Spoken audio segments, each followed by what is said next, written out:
Hey guys, Mario back with the video, and in this video I'm just going to be doing another kind of random practice session and just kind of talking about the process and what's going on in my manga, stuff like that.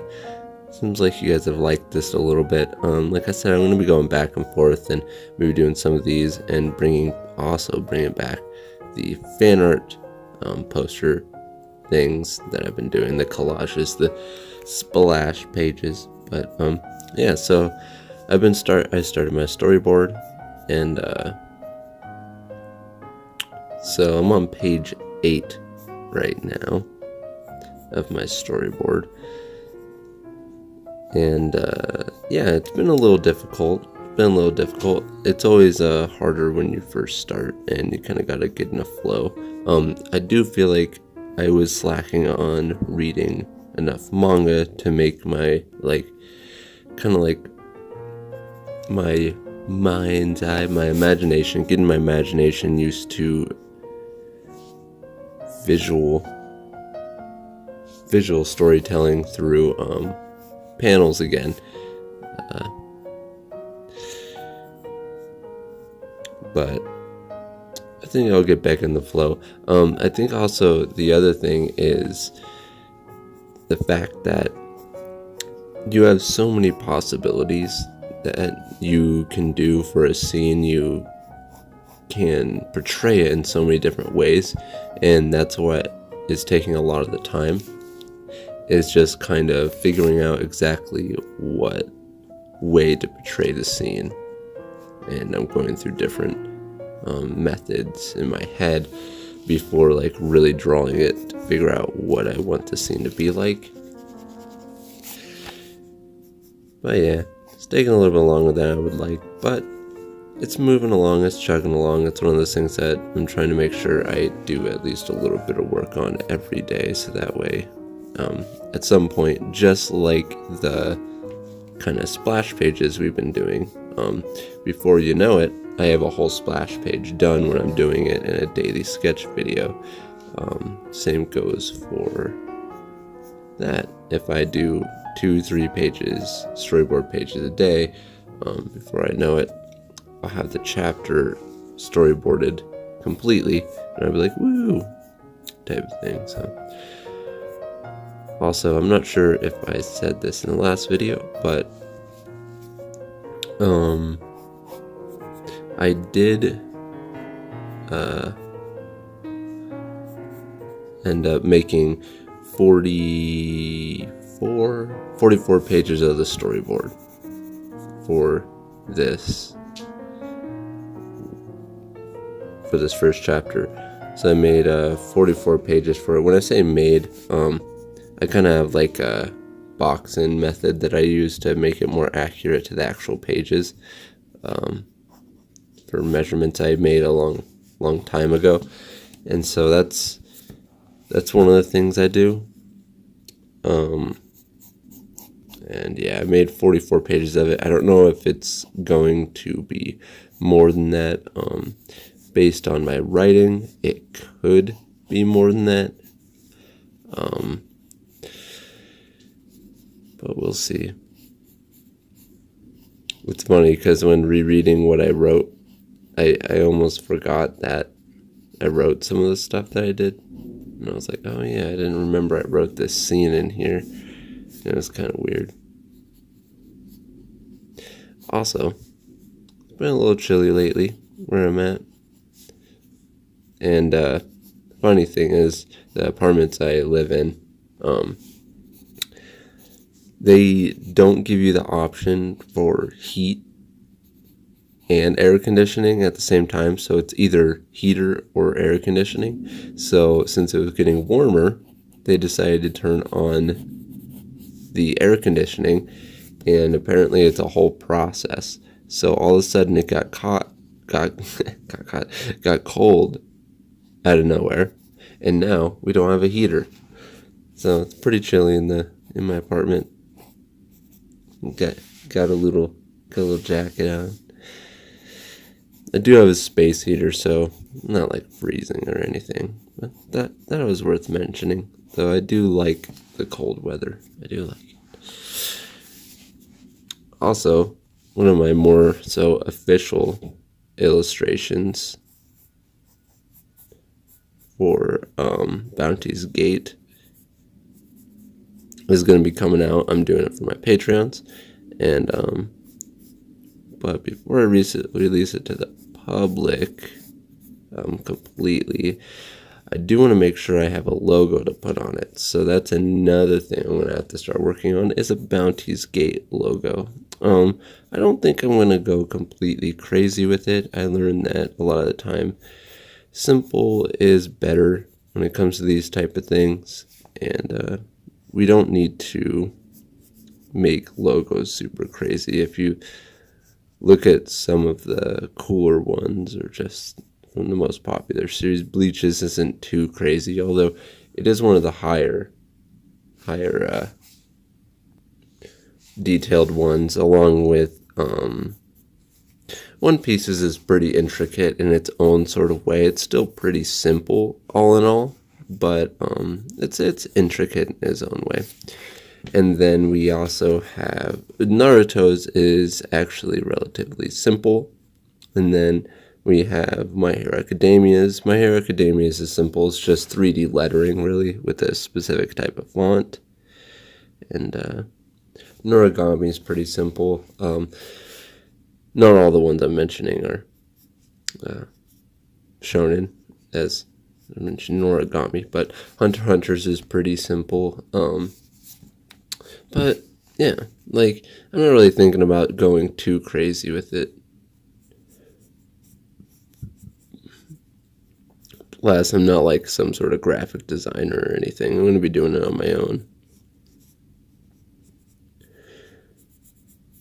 Well, I do gotta find a way to maybe at least have it tie into the series a little bit, whether it be like theme related for the series or philosophically related within the lettering. Like if something overlaps with something else, trying to make it a little bit more philosophical about it, just for like little Easter eggs. Or I might just end up just going with a normal, lettering. I don't know. We'll see. But I am excited to get that done, because then I can start putting that on my like concept images when I put them out and stuff like that, and pages and promo pieces that I'm going to be doing. One thing now, when I start the series, that I want to make sure I do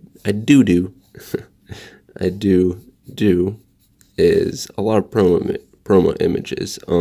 One thing that I know a lot of these indie companies don't do is as much promo as they should. Kind of like if you just look at the business model of a lot of these other big hitters like Viz and Shonen Jump, you'll notice that they do a whole lot of promo. They do it, for the covers, chapter covers in between. And I mean, there's reasons why the indie companies don't do them, but truth is, you need them to drive sales. And in my case, since it's going to be free, it's not really to drive sales, it's to drive traffic and to let people know it's there. New people, existing people, letting them know, that new chapter's out, doing several posts, stuff like that. I want to make sure that I do a lot of promo for it, which is also, promo isn't just promo. It also builds the character of the series. It builds like the kind of pin-up images that you would see around, stuff like that, other than just memorable scenes within the manga. But yeah, I mean, there's also promo of the actual pages that you can do too, but it also gives more than just the manga pages for people to, for example, if they really like the series, put it as their phone background, stuff like that. It's building the series, building the name of the series, as we move along, kind of thing. So I look forward to that.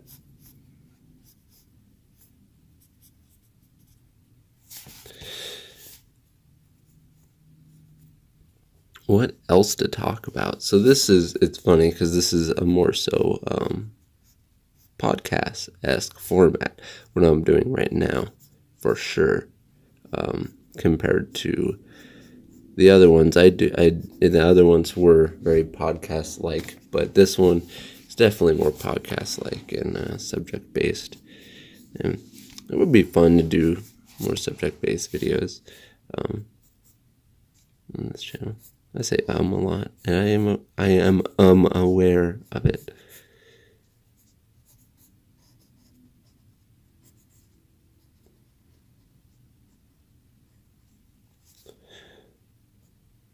Get that tiny little nose in there.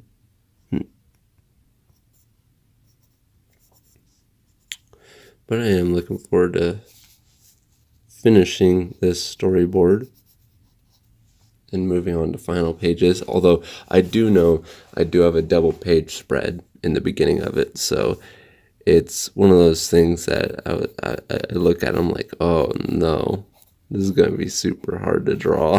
It's gonna take a lot of time, but it's also one of those things that we just gotta take, one step at a time, and just start it.